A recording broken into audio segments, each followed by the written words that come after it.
Bonjour, chers auditeurs et auditrices, bienvenue dans À vous les studios, le podcast vivifiant de l'atelier Cognac G. Chaque mois, entouré de chroniqueurs et de chroniqueuses, nous vous ferons découvrir une pratique de mieux-être. Mais qu'est-ce que mieux-être, me direz-vous ? Eh bien, le mieux-être, c'est un mouvement dynamique comme la vie. Et oui, chers auditeurs et auditrices, la vie est mouvement, l'avenir toujours présent, et le passé un truc à dépasser. Enfin, je dis ça pour bavarder, mais en vrai on n'a pas le temps, car il nous faut accueillir nos deux chroniqueuses du jour, Emma et Karima. Bonjour, comment vous allez ? Bonjour Régis, bonjour tout le monde. Bonjour Régis. Et pour notre première, on se devait de recevoir une invitée exceptionnelle, n'est-ce pas ? Nous avons donc le plaisir, mais que dis-je, la joie et l'honneur d'accueillir Sophie Le Boucher, praticienne émérite de sophrologie, d'hypnose et bien plus encore. Mais, comme moi, vous devez vous demander si la sophrologie n'est pas une langue étrangère, et surtout, à quoi ça peut servir. Est-ce que ça peut aider à faire des crêpes, à réparer sa voiture, voire à dévoiler nos personnalités désormais masquées ? Eh bien, patience, car d'ici une petite heure, vous saurez tout et plus encore, car en fin d'émission, Sophie aura la gentillesse de nous faire un exercice de sophrologie live.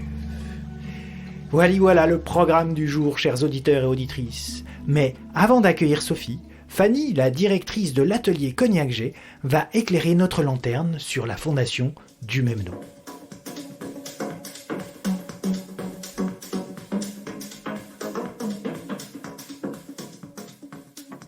Bonjour Fanny. Bonjour Régis, bonjour à tous. À vous les studios, à vous Cognac G. Régis, vous connaissez ? Bah oui, bien sûr, évidemment. Et pourtant, vous êtes à la limite, car je pense que peu sont les moins de 50 ans qui comprennent cette phrase, petite Madeleine de Proust, même pour certains. Même pour les quarantenaires, ou presque comme moi, on se dit, ça nous dit quelque chose, mais c'est lointain. Régis, je vous laisse lever le voile pour nos plus jeunes auditeurs. Évidemment, avec plaisir. Alors, À vous les studios, À vous Cognac G, fait évidemment référence aux studios de télévision et de l'ORTF, puis de TF1, entre 1975 et 1992. Évidemment, je lis ce que vous m'avez écrit, hein. Et oui, ces studios, précisément installés dans la rue Cognac-Jay, longue de 228 mètres dans le 7e arrondissement de Paris, est devenu célèbre grâce à cette formule lorsque les journalistes ou présentateurs rendaient l'antenne. De quoi la prononcer plus de 100 000 fois, selon des calculs qu'étonnamment des passionnés se sont amusés à faire. L'expression est depuis devenue obsolète au moment du déménagement des studios de TF1 vers la banlieue parisienne. Et quel est le lien avec l'atelier Cognac G, Fanny ? Eh bien, aucun. Bon, enfin presque. La rue Cognac-Jay a été créée en 1928 pour honorer le couple de Monsieur Cognac et Madame Jay, Ernest et Marie-Louise de leur petit nom, tous deux fondateurs du célèbre grand magasin La Samaritaine. Dès 1916, le couple a également créé une fondation éponyme, la Fondation Cognac-Jay, fondation à laquelle appartient l'atelier qui nous réunit tous aujourd'hui. Et en deux mots, s'il vous plaît, Fanny, c'est quoi la Fondation Cognac G aujourd'hui ? Oula, en deux mots, ça va être compliqué. On parle quand même d'une grande dame de plus de 100 ans qui a été reconnue d'utilité publique dès sa création. Elle avait et a toujours pour objet de créer, maintenir et développer des œuvres de solidarité sociale. Aujourd'hui, la Fondation, c'est 12 établissements sociaux, médico-sociaux, sanitaires et un lycée professionnel, et ça représente un peu plus de 2000 salariés. La Fondation, c'est aussi un acteur de la solidarité sociale depuis 2016, avec le lancement du Laboratoire des Solidarités et du prix de la Fondation Cognac G. Bref, une histoire passionnante et longue que j'espère pouvoir vous conter lors des prochains épisodes de cette émission. Ce sera avec plaisir que nous vous accueillerons à nouveau, Fanny. Avec grand plaisir. Ah, c'est gentil. En fait, on n'a pas le choix de manière. À vous Cognac G.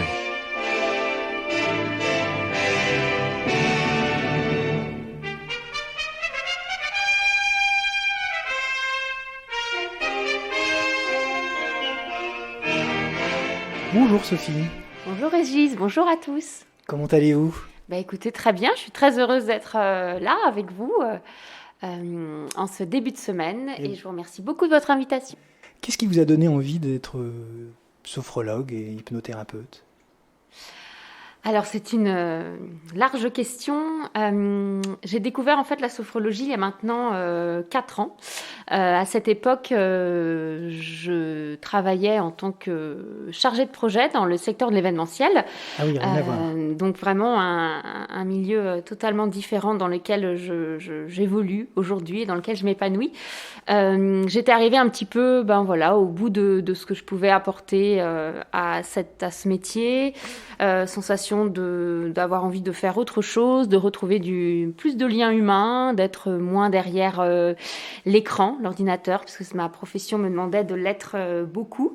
Et j'ai rencontré la sophrologie à cette époque donc de ma vie, et c'est vrai que j'ai eu envie d'aller plus loin dans cette pratique, d'aller la découvrir, et j'ai donc décidé de me former à la sophrologie en parallèle du coup de mon travail en 2016.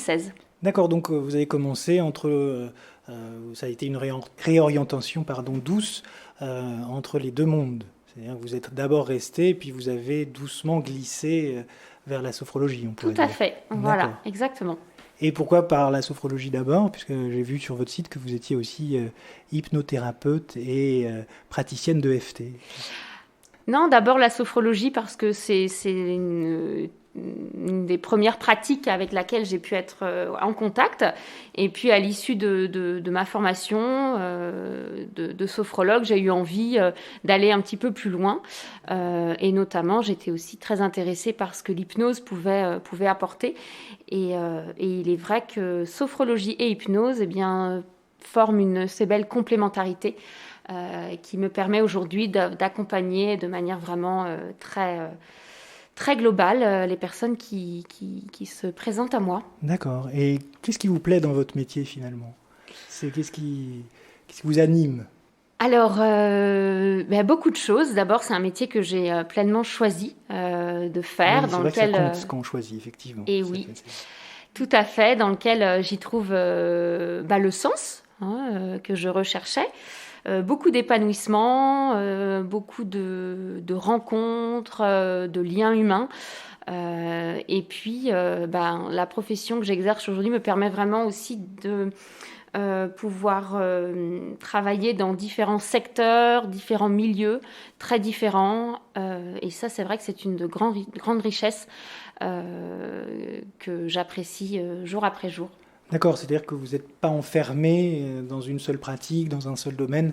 Vous avez un large panel, c'est-à-dire vous travaillez en entreprise, vous travaillez en individuel, c'est ça? Tout à fait. J'accompagne à la fois en individuel, à la fois en collectif, à la fois dans les entreprises, dans la prévention de la santé et de la gestion du stress au travail.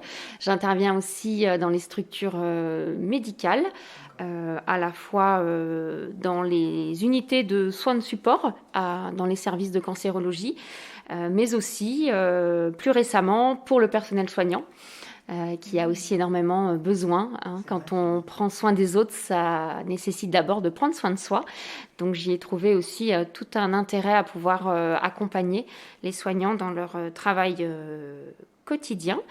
J'interviens aussi auprès des femmes enceintes dans le cadre de la préparation à l'accouchement. J'accompagne aussi les adolescents dans des périodes... oui, donc c'est très très large. Oui, tout à fait. Et c'est ce que j'aime aussi énormément dans ce que je fais. Je n'ai aucune journée qui se ressemble.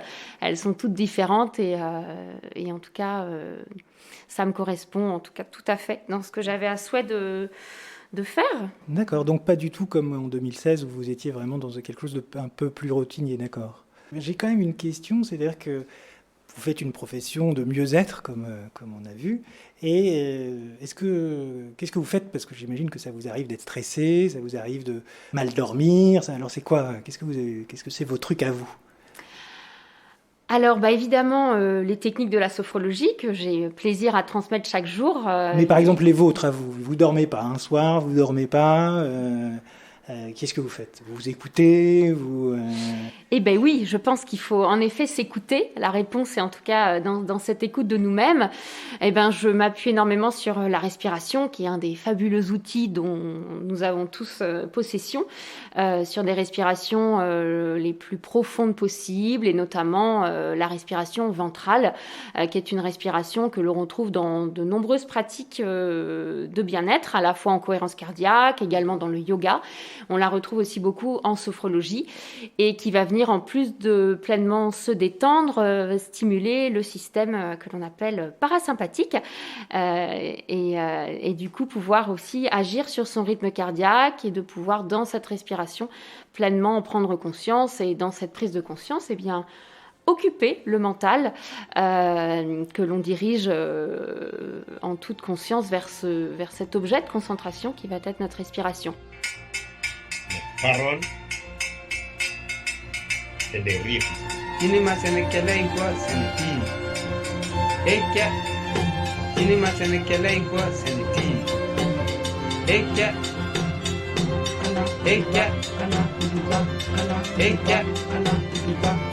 Eke. Eke. Inima senekele igwa seneti. Eke.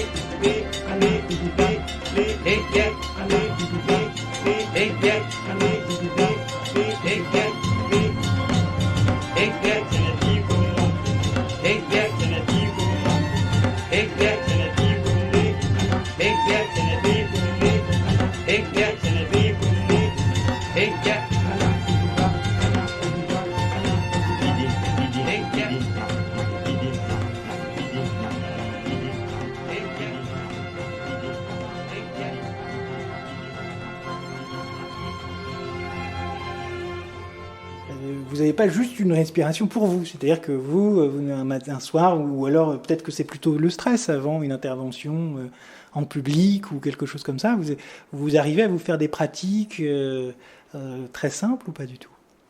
Oui, tout à fait. De toute façon, pour être convaincante, il faut d'abord être convaincue dans ce qu'on fait.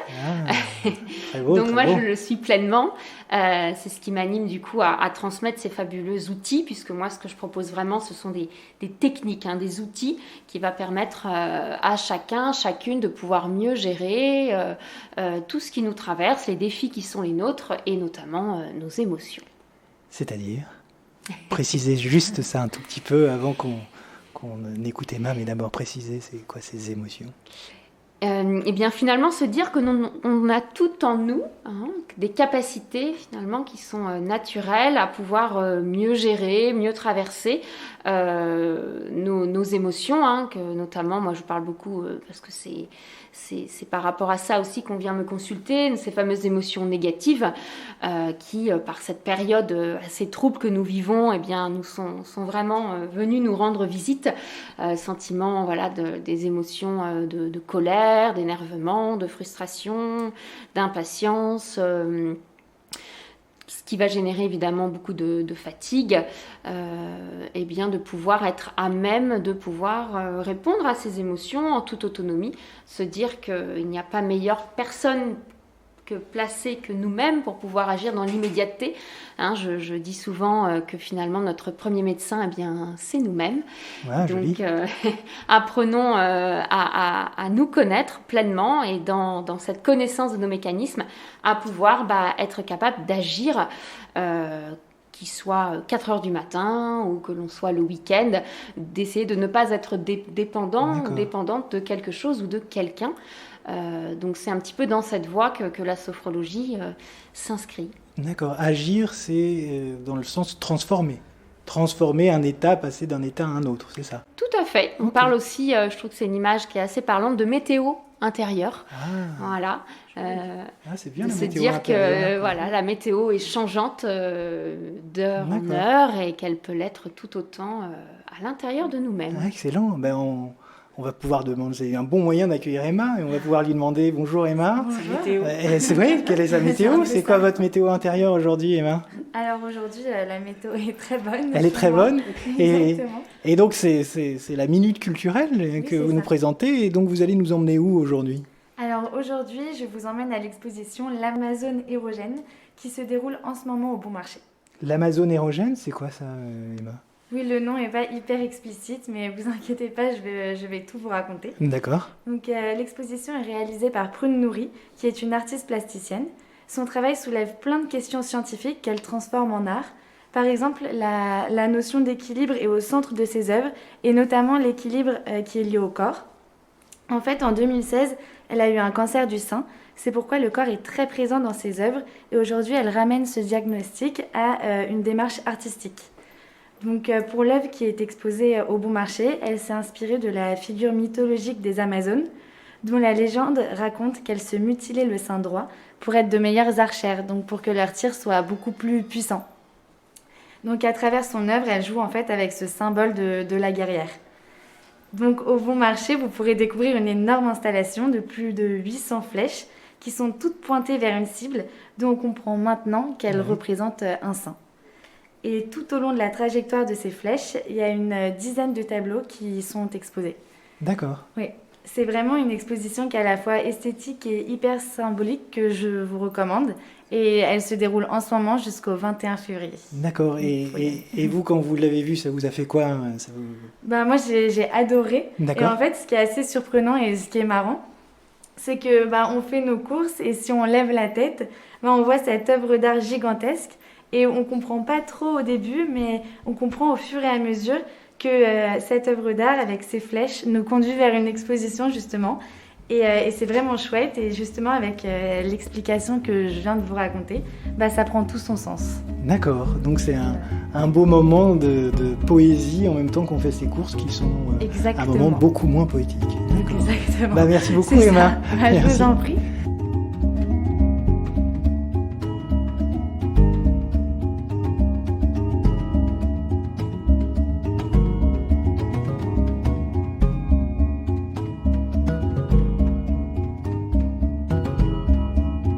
Alors, Sophie, on va pouvoir rentrer dans le vif du sujet, si vous voulez bien. Avec plaisir. C'est-à-dire que vous allez pouvoir nous dire qu'est-ce que c'est la sophrologie vraiment, qui l'a inventée, qui l'a créée, à quoi ça sert, comment, enfin, vous voyez.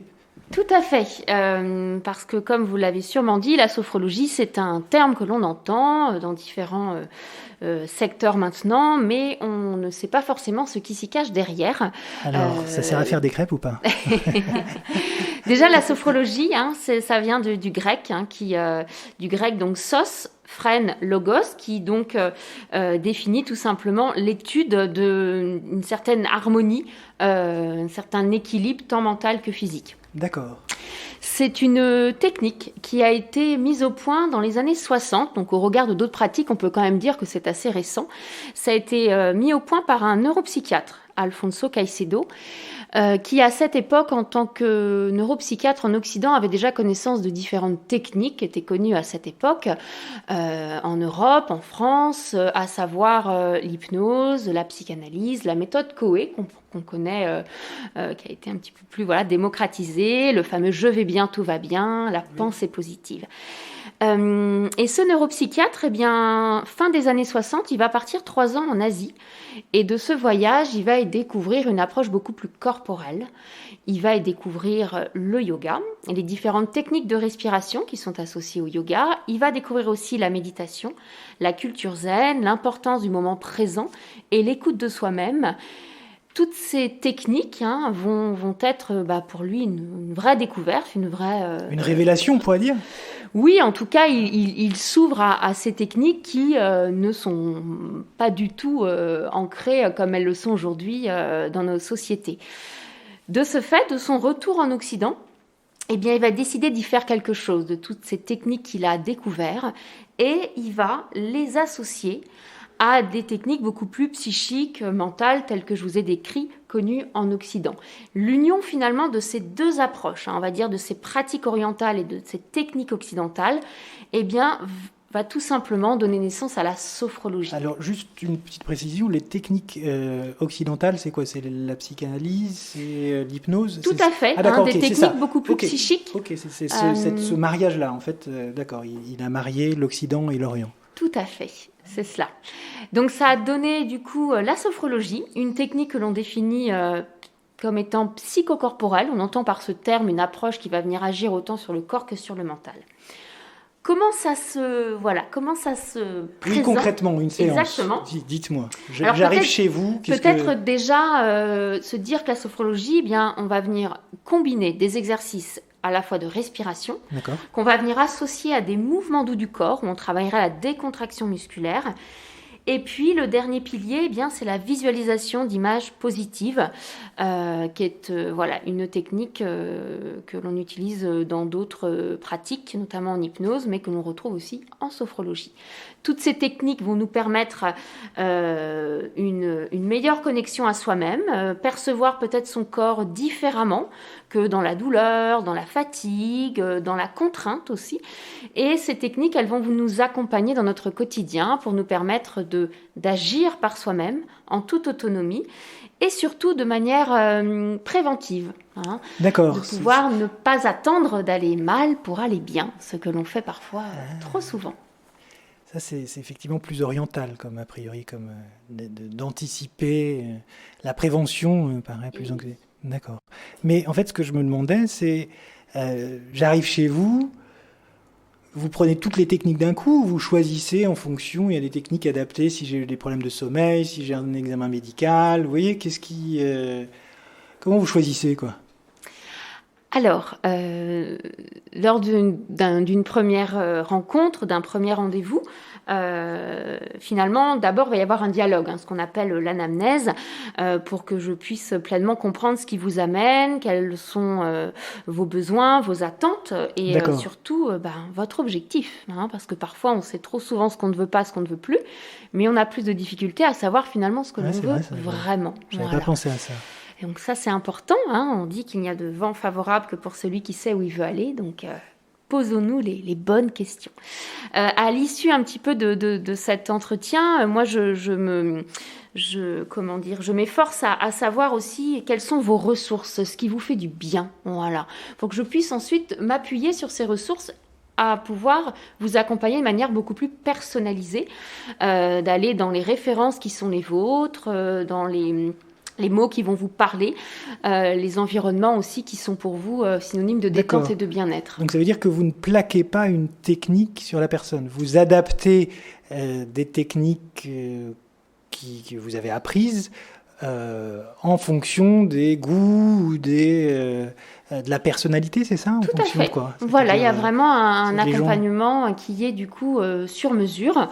Et à l'issue un petit peu de cet entretien, eh bien, va s'en suivre, en tout cas pour ma part, un protocole que je m'engage à établir de quelques séances qui va venir vraiment répondre aux besoins spécifiques par rapport à ce que vous êtes venu chercher à votre objectif. Et ensuite, eh bien, les séances qui suivent sont des séances de suivi où on va dérouler séance après séance pour pouvoir progressivement, tel un escalier, eh bien, atteindre l'objectif que l'on a défini ensemble en début de séance. Donc c'est vrai que c'est un travail. En une séance, on ne pourra pas faire grand-chose. Vous repartirez avec une meilleure connaissance de ce qu'est la sophrologie, puisqu'on aura déjà un petit peu touché à sa technique. Vous serez reparti avec des exercices qui vous sera possible de refaire chez vous, en toute autonomie, mais ça peut être aussi dans les transports, au travail, puisque la sophrologie, finalement, c'est aussi une pratique simplifiée. Il n'y a pas besoin de tenue particulière,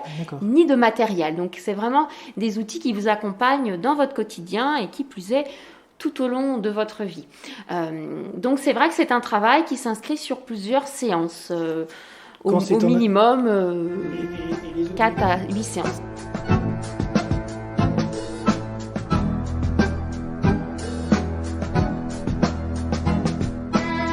Si desapareció, él ni aparecerá. Creyeron que murió, pero renacerá.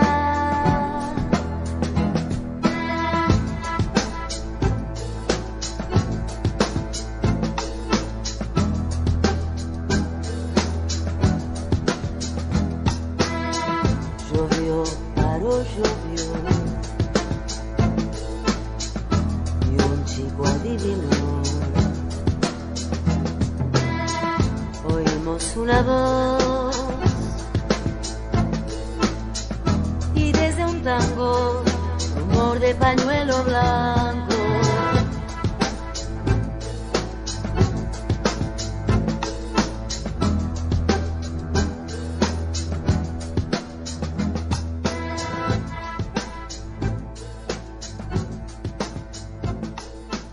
Les objectifs, ça peut aller, imaginez, j'ai peur de faire un scanner, ou j'ai des traitements en cours, ou aussi, enfin, par exemple, qu'est-ce que... Oui, alors finalement, à qui s'adresse Oui, c'est ça, vous nous avez un peu dit au début, sophrologie. mais là, imaginez... Alors finalement, la sophrologie peut répondre à énormément de besoins, et cela tout au long de sa vie, dès le plus jeune âge, finalement, à partir de 4-5 ans. La sophrologie peut être indiquée pour accompagner l'enfant dans la gestion de ses émotions, dans de l'hyperactivité, dans des peurs Et là, vous allez être débordé avec c'est un prochain confinement, là, c'est bon, là. Et oui, c'est vrai que la période actuelle nous met bien au défi, de pouvoir mieux gérer un petit peu tout ce qu'elle nous permet de ressentir.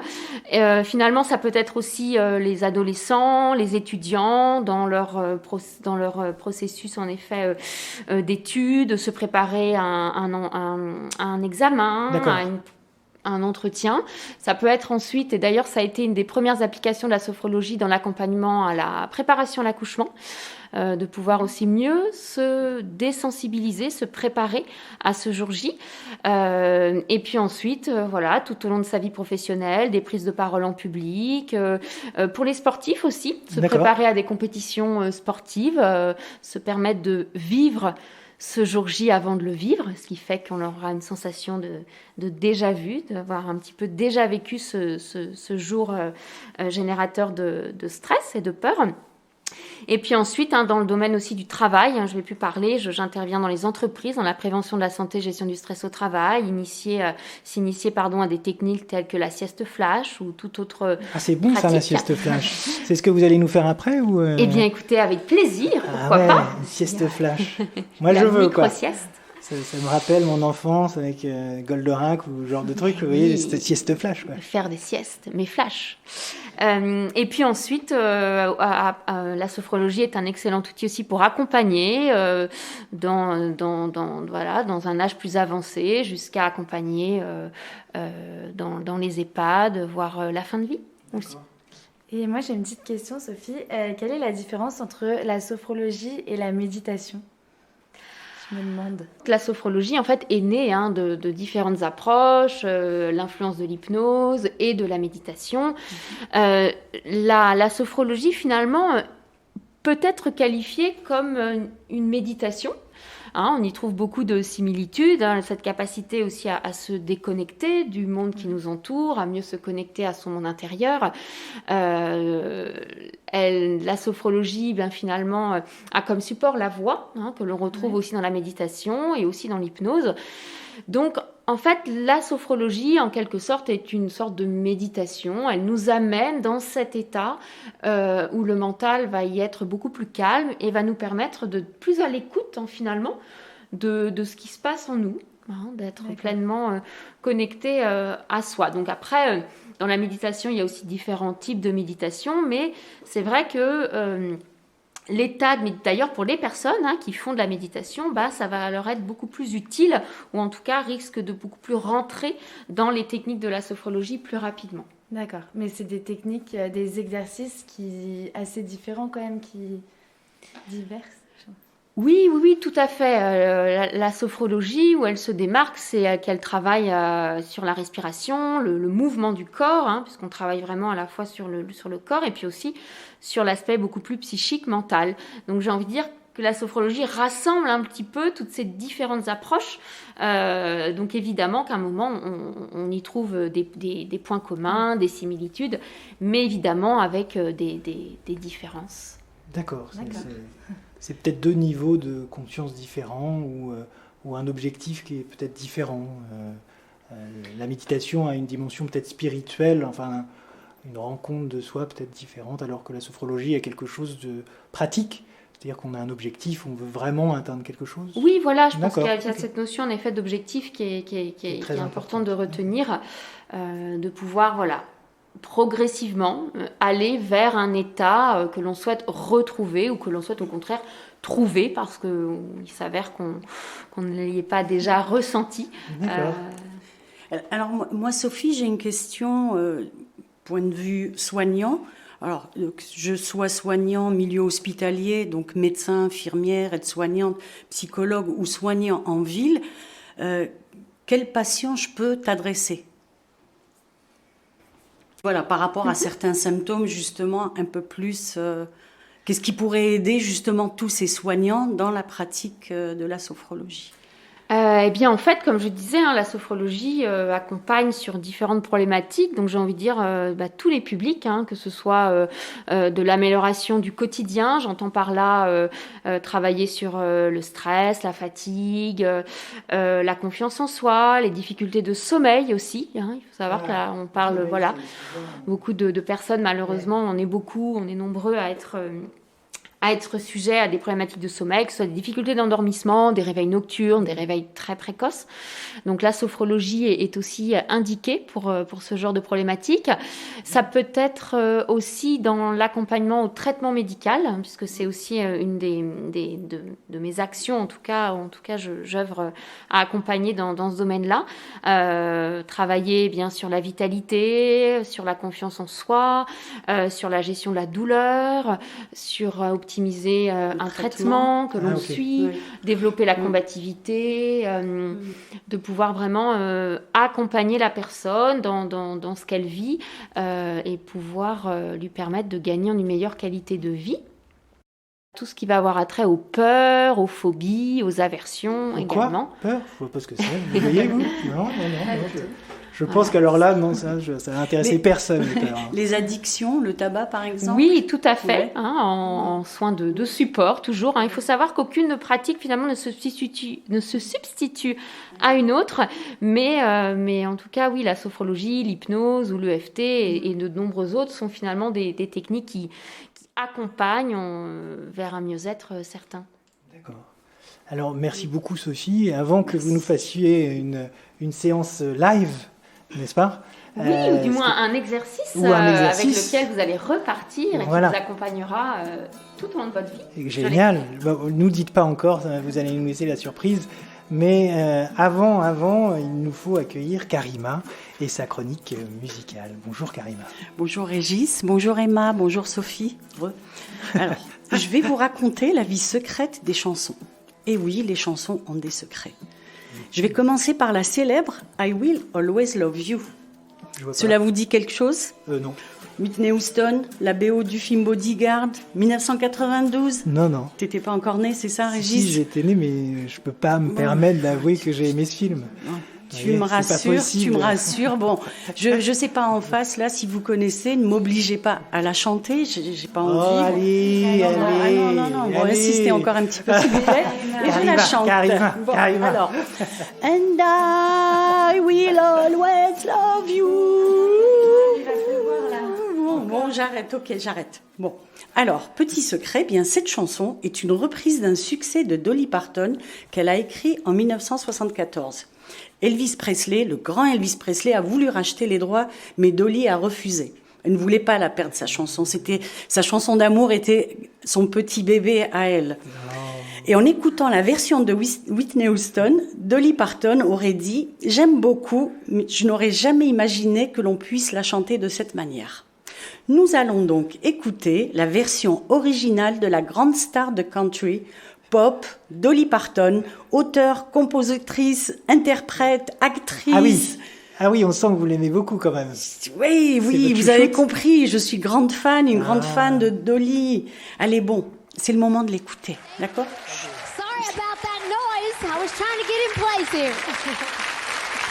Thank you.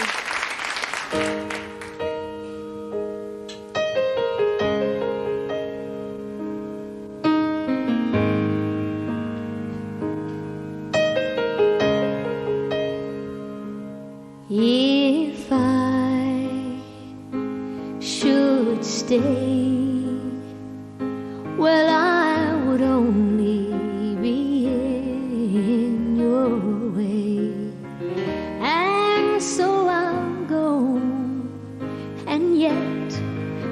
know that I'll think of you each step of the way. And I will always love you. I will always love you.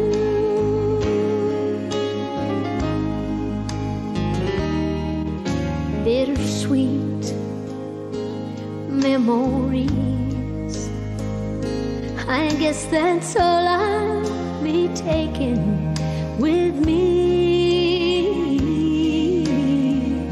Goodbye, please don't you cry, 'cause we both know that I'm not what you need. But I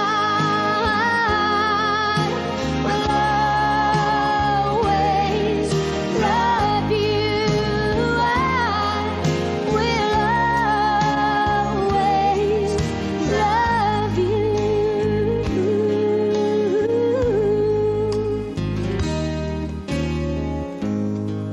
And I hope life will treat you kind. And I hope that you have all you ever dreamed of. Oh, I do wish you joy. I wish you lots of happiness. But you know what? Above all of this, I wish you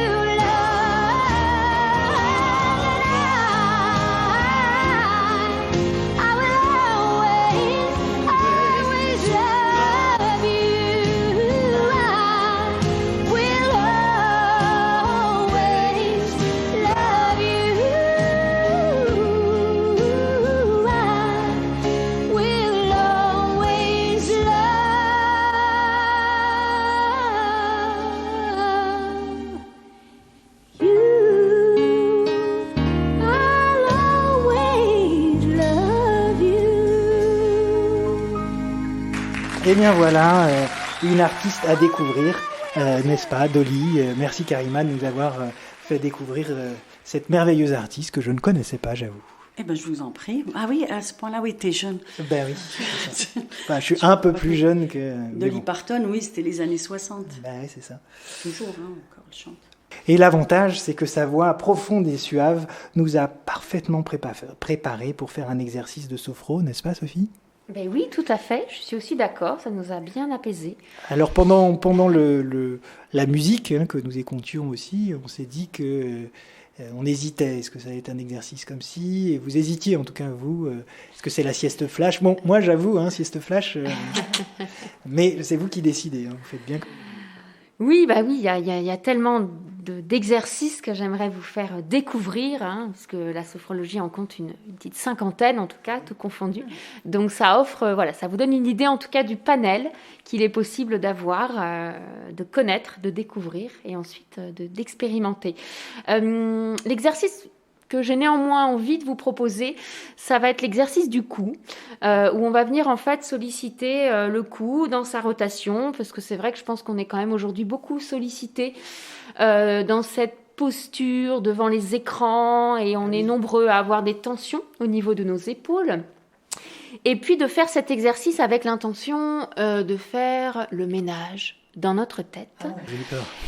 Se dire qu'en cette période où il y a beaucoup de choses qui s'entrechoquent, qui s'accumulent, des peurs, de l'angoisse, de la frustration, de l'impatience, de l'appréhension, eh bien, c'est quand même important de se dire que quand on fait le ménage chez soi, c'est bien, mais c'est aussi important de le faire dans notre première maison. Et notre première maison, c'est notre corps, notre tête. Et à savoir que une tête, on n'en a qu'une, un corps aussi. Donc, par cet exercice que je vais vous proposer, c'est de faire le ménage, d'évacuer en toute conscience les émotions qui se sont installées, accumulées et dont le moment est venu pour vous de vous en libérer. D'accord. Et alors, juste debout, ainsi... Alors, la sophrologie, c'est aussi ça. Dans les exercices que je propose, on les adapte. Il n'y a pas de bon ou mauvais mouvement. On les adapte notamment à la position debout, assise, voire allongée. Donc peut-être tout simplement vous installer confortablement en position assise, la plus confortable qui soit, les épaules bien relâchées, la tête alignée dans le prolongement de votre colonne vertébrale. Voilà. Donc moi je vais vous accompagner par ma voix, je vais vous guider à travers cet exercice et je vais vous inviter tout d'abord à fermer vos yeux pour vous isoler de ce qui peut être autour de vous. Et vous allez tranquillement, pour l'instant, prendre une profonde inspiration en gonflant le ventre et la poitrine et souffler tout doucement par la bouche en les laissant redescendre. Et là, on le fait, hein? Tout à fait. D'accord. On va donc démarrer ensemble cet exercice avec l'intention de libérer, de laisser partir toutes les tensions dans votre tête, dans votre mental. Pour ce faire, vous allez inspirer profondément par le nez, retenir votre respiration, vous basculez votre tête en arrière sans forcer, sentez le poids de votre tête et vous basculez à gauche. Sans forcer, avec l'écoute de vous-même, vous allez continuer ce tour complet qui va vous permettre d'aller chercher, de réveiller, tel un grand coup de balai dans votre tête, tout ce qui a pu s'accumuler. Vous les faites remonter et une fois revenu à la position droite, vous vous en affranchissez en soufflant fortement par la bouche. Vous étirez le souffle, vous videz. Les émotions peuvent prendre pour vous le visage d'un mot, d'image qui s'envole. Vous récupérez tranquillement, vous soufflez toujours par la bouche. Les yeux toujours fermés, vous accueillez les sensations dans votre tête, dans votre mental, qui s'allègent, se libèrent. Puis, pour parfaire ce ménage que vous seul pouvez faire pour vous-même, on va recommencer une deuxième fois. Inspirez. Vous retenez la respiration, basculez à nouveau votre tête en arrière et vous penchez cette fois-ci de l'autre côté. À droite, c'est parti. Vous reprenez le contrôle. Mais c'est pas grave si on souffle déloger. Non, vous pouvez. Faites avec l'écoute de vous, mais essayez de retenir la respiration qui vous permet d'avoir un souffle beaucoup plus profond, libérateur en soufflant. Et plus vous soufflez, plus votre tête se vide, se désencombre. Ressentez peut-être ce que cela vous procure aussi physiquement. Tant on agit sur le corps, on agit sur le mental, mais aussi vice-versa. Alors, pour parfaire ce grand ménage, vérifiez, contrôlez de n'y avoir rien laissé, y faire le plus de place possible, car plus de place vous faites, plus de place vous aurez. Je vous invite à recommencer à votre rythme une dernière fois, dans le sens souhaité, quand vous voulez.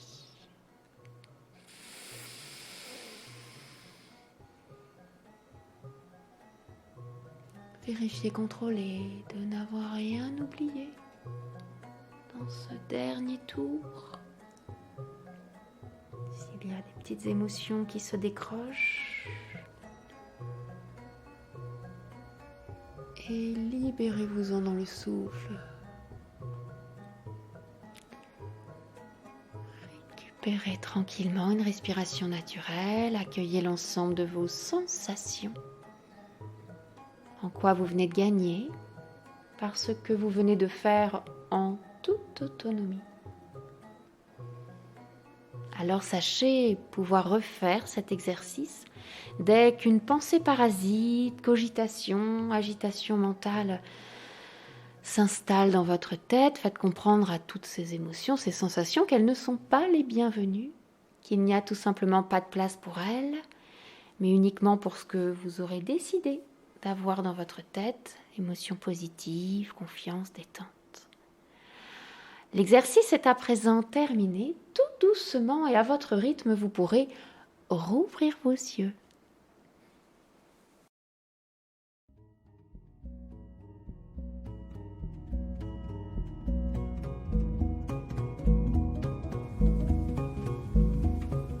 Ah ouais, c'est... Est-ce que tout le monde va bien? Ai-je perdu quelqu'un?